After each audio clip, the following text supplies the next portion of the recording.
14:17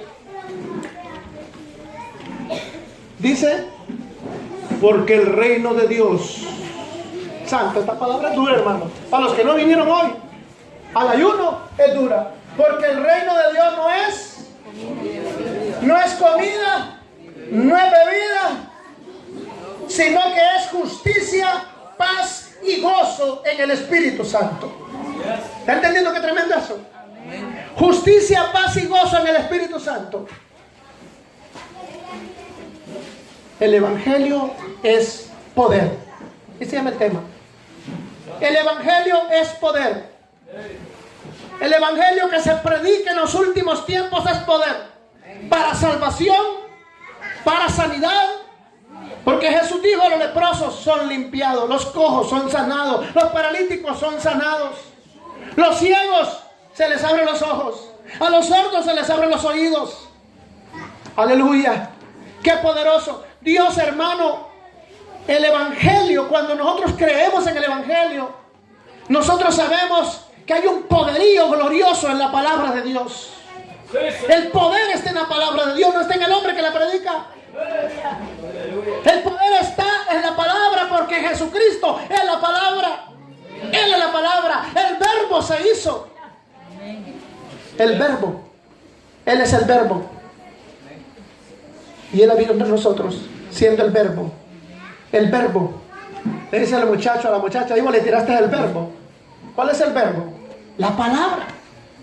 La palabra que salió de aquel que estaba enamorando a una muchacha. Pero en este caso la iglesia enamora a Jesús.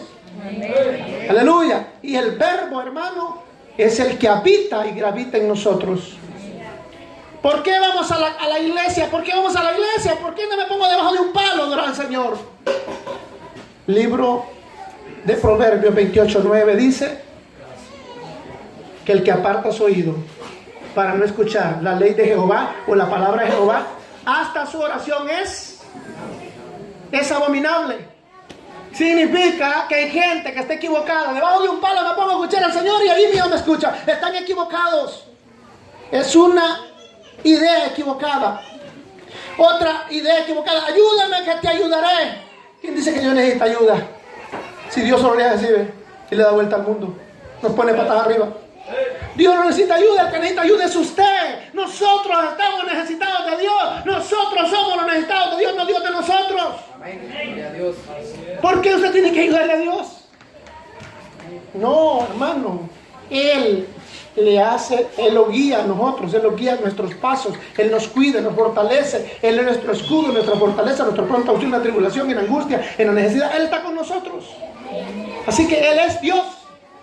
Vamos a orar, Padre amado y Dios de la palabra.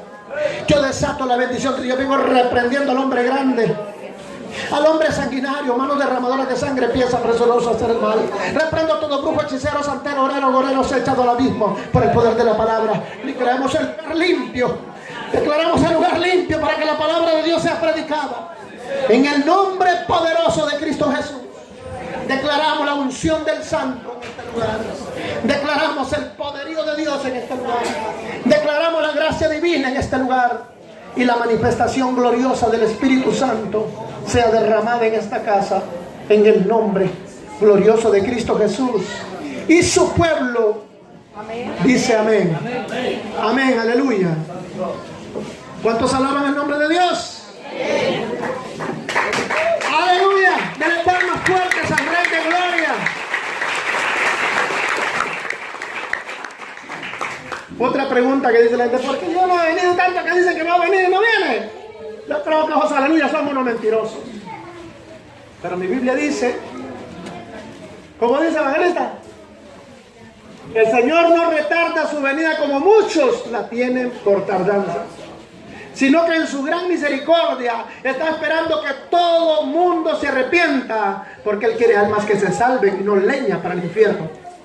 ¿Amén? ¿Está entendiendo? Mire que cómo es el Evangelio, hermano. Dios no ha venido por su misericordia, porque esos que hablan tanta cosa que hablan no están preparados y solo saben hablar por hablar. Pero ¿por qué tanto que dicen que va a venir y no viene? ¿Y para qué quieren que venga? ¿Para irse al infierno rápido ellos? Hermanos, si aún la iglesia no está bien delante de Dios, La iglesia no ora, no ayuna, no tiene búsqueda de Dios. Se queda por cualquier cosa en la casa y no busca el reino de Dios y su justicia. La Biblia nos habla de buscar primeramente el reino de Dios y su justicia, y todas las cosas vendrán añadidas. Hay añadiduras que vendrán a su vida, añadiduras del Espíritu Santo, dones, frutos y grandes cosas traerá el Señor, añadiduras de bendición, de prosperidad, de cielos abiertos. Pero no solo de eso, sino de los dones del Espíritu, el fluir del Espíritu Santo en cada uno de nosotros. ¿Sabe cómo dijo el apóstol Pablo? Porque no me avergüenzo del Evangelio, porque es poder de Dios. No me avergüenzo del Evangelio, porque es poder de Dios. Hay gente que se avergüenza del Evangelio. Hay gente que le da pena decir que es cristiano. Le da pena decir que es cristiano porque anda mal, porque sabe que camina mal en el Señor. Y dice, si soy cristiano, van a empezar a señalarme que por qué haces esto, que por qué haces el otro. El Señor, hermano, dice, arrepentidos y convertidos para que vengan a la presencia del Señor. Tiempos de refrigerio. Hay tiempos de refrigerio que son necesarios en el ser humano cuando se convierte a Jesucristo. Hay que convertirse, porque muchos se arrepienten hoy, pero no hay un convertimiento. El convertimiento es en el corazón. Es necesario convertirnos para que el Señor, hermano, nos limpie y nos purifique de todo pecado. Aleluya. Aleluya. El hombre siempre trabaja por la comida que perece, y no luchan por la comida que a vida eterna permanece. Solo viven por la comida que perece. ¿Cuál es la comida que perece? Los frijoles, la chuleta, la carne asada que te comes, la yuca con chicharrón y un montón de cosas que te comes, hermano. El pescado frito y todo lo que hagas, esa es comida que perece. Pero tenemos que buscar la comida que a vida eterna permanece en el cielo. Aleluya. De Dios. Porque el Evangelio es justicia de Dios. Y la justicia de Dios se revela por la fe. Cuando alguien tiene fe, se convierte en un varón y una mujer justa. La justicia de Dios viene sobre él, lo abarca la justicia de Dios. Porque el Evangelio, hermano, la justicia de Dios se revela por la fe. Y por fe, como está escrito, mas el justo por su fe vivirá. Mas el justo por su fe vivirá. Porque tenemos que tener fe. En San Juan 4:31 los discípulos un día rogaban a Jesús y decían, Rabí, come. Rabí, come. Rabí significa maestro. Y él les dijo, yo tengo una comida que comer y vosotros no sabéis. Y sus discípulos dijeron, ¿será que alguien le habrá traído comida? Pero ellos lo decían calladito. Pero Jesús sabía leer los labios de la gente. Sabía lo que salía del corazón. Aleluya. Porque de lo que sale de la boca del corazón sale lo que mancha al hombre, pero Dios ya sabe todo lo que tú dices. Tenemos que saber tener cuidado con nuestra boca que hablamos. Tenemos que tener cuidado que hablamos. Y entonces le habrá traído a alguien de comer de los discípulos. Pero Jesús le dijo, mi comida es que yo haga la voluntad de mi Padre que está en los cielos. Esa es la comida que yo como. Aleluya. Es necesario, hermano, hacer la voluntad del Padre que está en los cielos. ¿Por qué me dices Señor, Señor y no me obedeces? No todo el que me dice Señor, Señor entrará en el reino de los cielos, sino el que hace la voluntad de mi Padre que está en los cielos. El que es justo, justifíquese más. El que es santo, santifíquese más. Pero el que es inmundo, que se llene más de inmundicia. Si no quiere buscar el arrepentimiento. Estamos viviendo tiempos, hermanos, donde la venida del Señor ya está cerca. En Brasil, en cierto lugar de Brasil, le dieron vuelta a 35 iglesias. Un hombre diabólico le metió una excavadora y solo le hacía así a las iglesias, a las casas de oración. Le hacía así, caía en aquel montón de gente orando, de las 35 iglesias orando, pero aquel hombre diabólico dándole vuelta a aquella excavadora, botando todas las casas de Dios en Brasil. Son tiempos que ya se vienen, hermano. La persecución de la iglesia ya viene. Yo creo, hermano, mucha gente se va de la iglesia por cualquier cosita. Imagínense cuando venga la persecución. Imagínense cuando venga la marca. Imagínense cuando venga el arrebatamiento, que muchos se quedarán llorando. Porque sabrán del arrepentimiento, porque se les ha predicado. Y va a haber ese arrebatamiento. Y cuando esté ese arrebatamiento, muchos se quedarán. Pero vendrá en aquel tiempo, en ese tiempo vendrá a gobernar el hombre de pecado, el inicuo, el falso profeta, el hijo de Satanás, que gobernará el mundo por 7 años.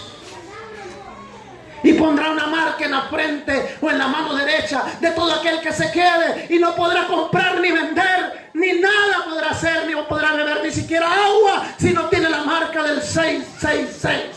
Y si en este tiempo que estamos viviendo, muchos retroceden del Señor, muchos se apartan de Dios y no quieren vivir una vida nueva con Cristo, apartados del pecado, mucho menos, hermano, van a poder soportar lo que va a ser el inicuo, el falso profeta. Los tiempos se acercan. Hermano, es necesario que usted se ponga a pensar, porque los tiempos terribles vienen. Es necesario que nosotros verdaderamente nos sometamos a Dios. La gente necesita estar sometida a Dios. Caminar en el río del Espíritu. Es ser envuelto por la nube de gloria. Ser envuelto por el poder de Dios, caminar en el rocío de la gloria de Dios, en esa manifestación gloriosa del Espíritu Santo. Debemos de moverlos en esa nube de gloria. Pero es necesario caminar en el Espíritu. La Biblia dijo, hermano, el apóstol Pablo dijo, andad a los Gálatas, le dijo, andad en el Espíritu y no satisfagáis los deseos de la carne, porque los deseos de la carne son contra el Espíritu de Dios. Es necesario, así dijo el apóstol Pablo, hermano, andad en el Espíritu. Andad en el Espíritu y no satisfagáis los deseos de la carne. Aleluya. Es necesario, hermano. Pero cuánta gente ora, cuánta gente ayuna. Casi ni ora. La oración del cristiano es el que sostiene al cristiano, el hombre de Dios y la mujer de Dios. La oración es el alimento del cristiano. Con una oración de unos 40 minutos que haya cada día, una oración lo sostiene. No digamos si ora 3 veces al día como Daniel. No digamos si se mantiene orando en su mente y en su corazón. No digamos si está perseverando y luchando, caminando, buscando a Dios en cada momento, ayunando, orando y teniendo búsqueda de Dios, leyendo la palabra, comiéndose esa palabra. Porque cuando oramos, nosotros estamos hablando con Dios, pero cuando leemos la palabra, Dios está hablando con nosotros. Sí. Es necesario someternos a esa palabra. Jesús le habló a una samaritana allá en Samaria y sanó su corazón, sació su necesidad. Le dijo todo cuanto ella estaba pasando. Aquella mujer quedó impresionada porque habló palabras de ciencia. Jesús le habló palabras de ciencia a ella. Y aquella mujer quedó impactada porque le dijo toda la vida que había vivido. Y aquella mujer, dice la palabra, que 2 días después, hermano, cuando aquella mujer quedó impactada, Jesús, aquella mujer, hermano, aquella mujer reconoció en Jesús lo que había en él. Este dijo, es más que un profeta, porque este me ha hablado todo, me ha denudado toda y me ha hablado todo lo que soy yo. Cuando hablamos de denudar, no te quita la ropa, sino que le denudó todo lo de adentro y le dijo cuánto había pasado esta mujer, cuántos hombres habían pasado por esta mujer. Y Jesús le dio de beber y sació su necesidad. Así es. Después de que Jesús salió de Samaria, 2 días después vino a Galilea. Y cuando llegó de los galileos, le recibieron bien. Habiendo visto todas las cosas que él había hecho en Jerusalén, en la fiesta que había estado Jesús, en aquella fiesta de los tabernáculos, donde dice que en el último gran día de la fiesta, Jesús alzó su voz y dijo, si alguno tiene sed, venga a mí y beba. Y el que cree en mí, como dice la Escritura, por su interior correrán ríos de agua viva. Eso debe de correr por el ser humano. Eso debe de correr por el cristiano. Ríos de agua viva. Cuando no corre esos ríos de agua viva por nosotros, hermano, verdaderamente vivimos en sequedades. El ser humano debe estar remojado con el remojo del Espíritu Santo. Hermano, debemos de pasar con aquella llenura, con aquel gozo permanente de Dios, porque el gozo del Señor, nuestra fortaleza es en nosotros. Jesús llegó a Galilea habiendo visto todas las cosas de aquella gente que Jesús había hecho en las fiestas, porque también ellos habían visto la fiesta. Y fue a Caná de Galilea, donde había convertido el agua en vino, donde Jesús hizo aquel milagro poderoso. Jesús llegó a unas bodas. Jesús, hermano, le encantan las bodas. Es necesario embodarse. Jesús le encantan las bodas. Es que la Biblia empieza con bodas. En el Nuevo Testamento empieza con boda y cierra con boda al final. En 3 palabras de la Biblia, el principio de la Biblia, boda. Iniciando el Nuevo Testamento, porque el Nuevo Testamento no inicia en Mateo. El Nuevo Testamento inicia en Juan, no en Mateo. Nosotros miramos Mateo, Marcos, Lucas y Juan, pero en Juan es que inicia el Nuevo Testamento. Y inicia con aquel gran milagro en las bodas de Caná. Y hay bodas ahí cuando inicia el Nuevo Testamento. Y en el final de la Biblia están las bodas del Cordero. Cuando Él se casa con la iglesia en el cielo, una gran fiesta habrá en aquellas bodas del Cordero con la iglesia. Pero la iglesia tiene que estar preparada para aquel momento. ¿Cómo hace una muchacha cuando se va a casar? Tiene que estar preparada, el novio tiene que estar preparado, los dos tienen que estar preparados con todo. Cuando se presentan a la boda, así la iglesia tiene que estar preparada para aquel momento. Porque se acercan las bodas. Dígale que a su lado, las bodas se acercan. ¿Estás preparado? ¿O estás preparada? Una cosa es que digamos que sí, porque a nosotros nos encanta decir que sí. Me voy con Cristo, me voy con Cristo. Si Cristo viene, me voy con Él. Si Cristo viene, me voy con Él. Pero a la hora es la hora. No es realidad eso. No es realidad.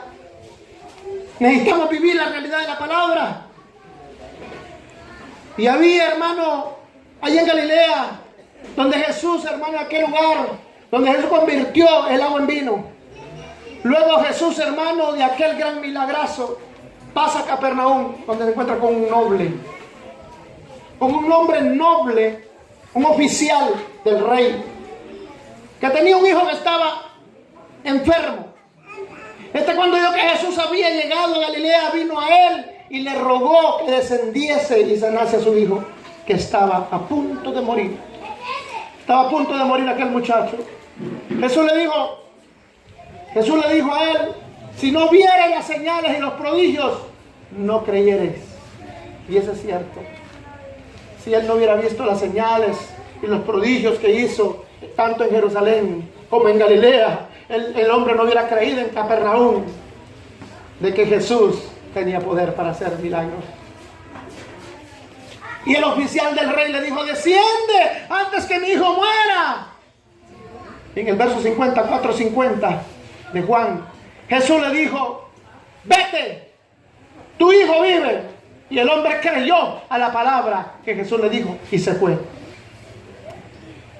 Qué tremendo que los discípulos de Jesús no hubo una fe buena.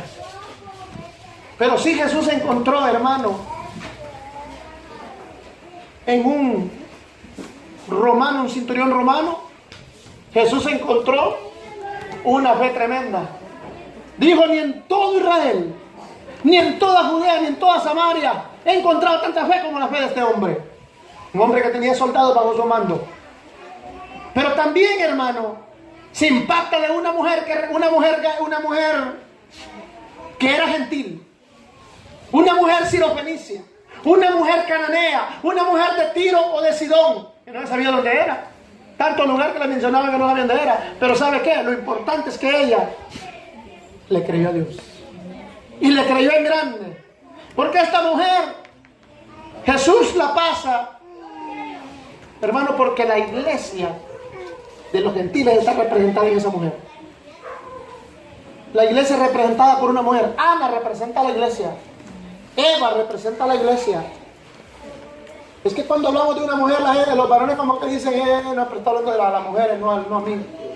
Hermano, Dios está hablando a la iglesia, y la iglesia, varón y hembra, somos iglesia. Los que hemos recibido a Jesucristo como Señor y Salvador, ¿cuántos están aquí que recibieron a Cristo? Los que tienen a Cristo en su corazón como Señor y Salvador de su vida, son la iglesia de Cristo.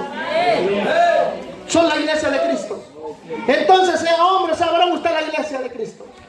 Esta es una casa de reunión, una casa de Dios, de oración, casa de oración. Mi casa, casa de oración es. Mi casa es casa de Dios. Y tú la has convertido en cueva de ladrones, le dijo a aquellos que estaban vendiendo cosas en el templo.